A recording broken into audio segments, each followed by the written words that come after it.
This is a guide to Rangers for Baldur's Gate 3.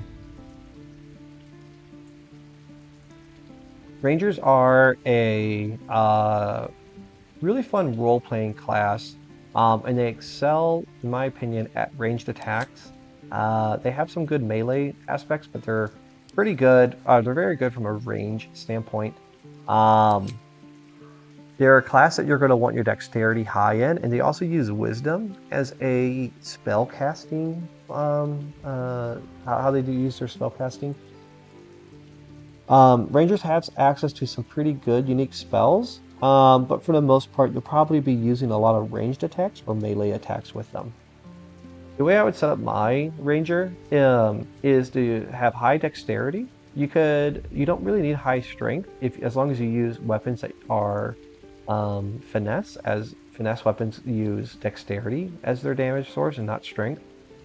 Um, Constitution at 14 is good. Your wisdom at 16, this is really high for wisdom, especially for a ranger. You can make a great case to just have it lower. If you wanted to do something where you were going to use a strength-based weapon, you could totally do lower wisdom and be less of a spell-casting ranger and more of a strength-based ranger. Um, yeah, yeah. And so, but when you start off as a ranger, you start off with two things. You get a favorite enemy and a natural explorer. So the favorite enemy, some of these will give you just a little bit of. Really, the big thing is you'll gain proficiency in something like a skill. Like, so this one will do Arcana, and you can cast Protection from Evil and Good as a spell. So that would be if you were a Mage Breaker. Um, I think that all of these are pretty bleh, except Ranger Knight and Bounty Hunter. So Bounty Hunter, if we look at Bounty Hunter, you gain proficiency in investigation. That's okay. But the creatures hit with Ensnaring Strike, which is a spell we'll have, either ranged or melee, have disadvantage on their saving throw. Yeah, this could be very good if you want to ensnare a creature. The other one is Ranger Knight. So Paladin or Rangers don't they get up to light armor and medium armor and shields. They do not have access to heavy armor. But if you are a Ranger Knight, you gain armor proficiency with heavy armor. So if you need some heavy armor, and you could totally be a Ranger Knight, super good. Now you get heavy armor proficiency and can equip that sweet, sweet heavy armor. Um, the other thing is Natural Explorer. There's Wasteland Wanderer, Cold, Fire, and Poison. These just give you resistance to cold or fire or poison. There is Urban Tracker, which also it just gives you proficiency in sleight of hand. So if it's something you didn't have proficiency in, this could be a good thing to get. Um, and then Beast Tamer, you can cast Find Familiar without consuming a spell slot. And Find Familiar lets you can summon a few different things like a wolf, um, a raven. There's a few different monsters that you can summon, and they'll follow you, and you can use them in battle. Um, yeah. So let's just level him up here. So when we get to level 2, there's a few things that we'll finally be able to kind of pick as a ranger. So first is the fighting style that we'll look at. So again, you you'll notice that he doesn't have the same amount of fighting styles as a fighter has. In fact, he's missing one that fighters really excel with, which is great weapon fighting. The ranger does not get great weapon fighting. Instead, he can have archery, which is really good if you want to be an archery unit, as you get be more accurate. You can go defense. You can go dueling. You can have two weapon fighting. I would highly recommend archery. There are, again, melee ranger builds, but they're not as good as some of the other melee builds in the game. But if you want to go melee ranger for a role playing purpose, totally cool. Make your Aragorn as you like. The ranger gets some very interesting spells. So if no one on your team has Longstrider, be sure to get it. This is a great one for your whole team. Speaking with animals is good. Again, from a role playing perspective and finding out things from animals. But the really, really good one is Hunter's Mark. So what is Hunter's Mark? It is a concentration spell. You use a bonus action, so you're not going to use your action when you do it. It's a concentration spell that you mark a creature, and you get to deal an extra 1-6 damage to it whenever you hit it with a weapon attack. And then if it dies before the spell ends, which it will, you can mark a new creature without expending a spell slot. So basically, you cast Hunter's Mark on someone you want to kill with the Ranger. Ranger goes and kicks some butt with it, and whenever that creature dies, whether by the Ranger's hand or by someone else, on the Ranger's next turn, he can cast Hunter's Mark again, but for free, on someone else, and attack them, and deal extra damage. This is a very good spell for the Ranger. Some other options. Hail of Thorns. It deals weapon damage plus 1d10.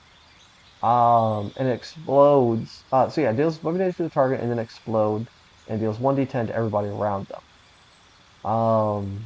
Which is good. So it's like a little AoE attack.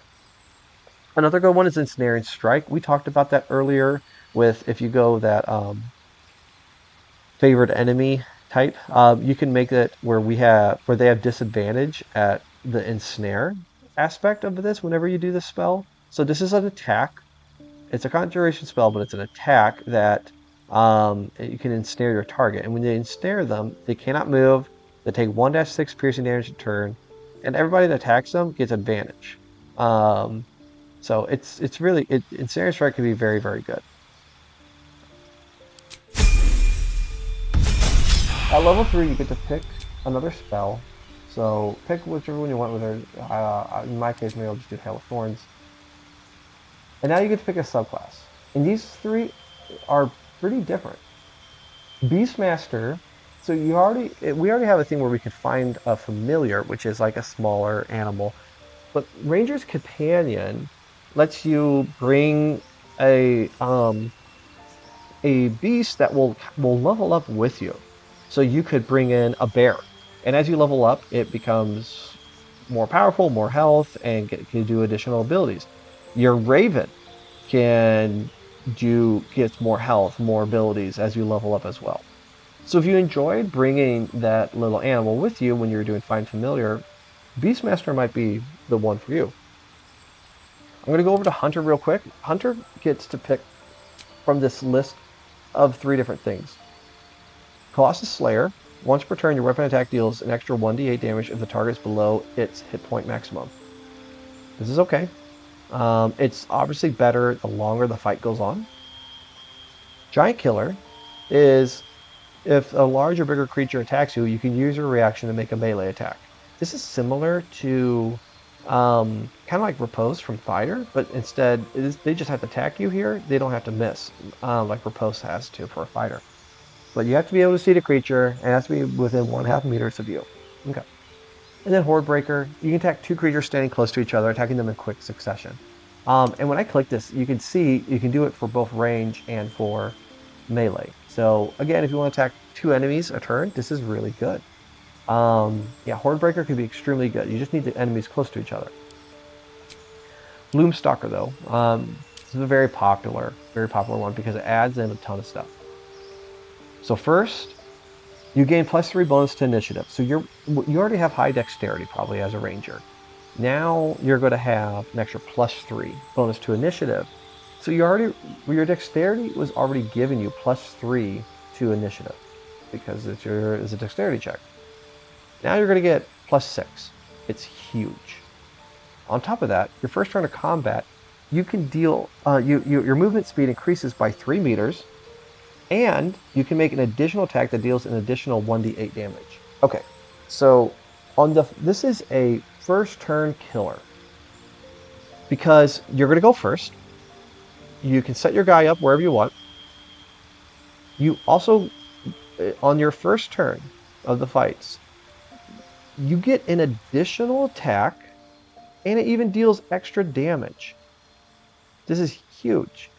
Especially for level 3. Nobody else can really attack twice. You're going to not only attack twice, but you're on your first turn, but you're going to attack even with an extra 1d8 on that first attack. Dread Amateur is very good. A lot of people like using them because of that extra attack. You also get Superior Dark Vision, which goes up to 24 meters. This is great. I think the only one this would not affect would be a Drow, who already has Superior Dark Vision. So picking a class that has no Dark Vision at all, like Human, could be a very good Ranger because they're going to benefit the most from this, from going from 0 meters to 24 meters. They also can now Sneak with a bonus action, which is very good. They can wrap themselves in shadow and become invisible if they are obscured. So if you're in the shadows, you can use this and become invisible for 10 turns. And they also can disguise self, meaning they can change they can look like a different race, so they can pass certain dialogue checks and other things. It's really good. Gloomstalker is also a class that a lot of people like to multi-class with, and we'll get to that later on. I will stay as a Gloomstalker. Level 4, you get a feat. I'm going to suggest going Sharpshooter first.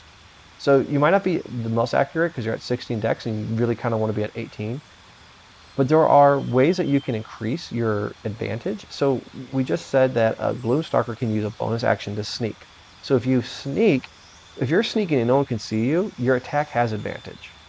So you can start off by sneaking and then attacking, and now your advantage will basically offset that -5 penalty, and you can deal an additional 10 damage. So I'm going to go Sharpshooter. For my other feats, I will go Dexterity. Okay, Ranger gets at level 5 gets an extra attack like all the other martial classes. It gets level 2 spell slots. Yeah, the spell slots that you might want, again, these are all very niche in their own ways. Probably not going to need Dark Vision, especially if you're a Gloomstalker.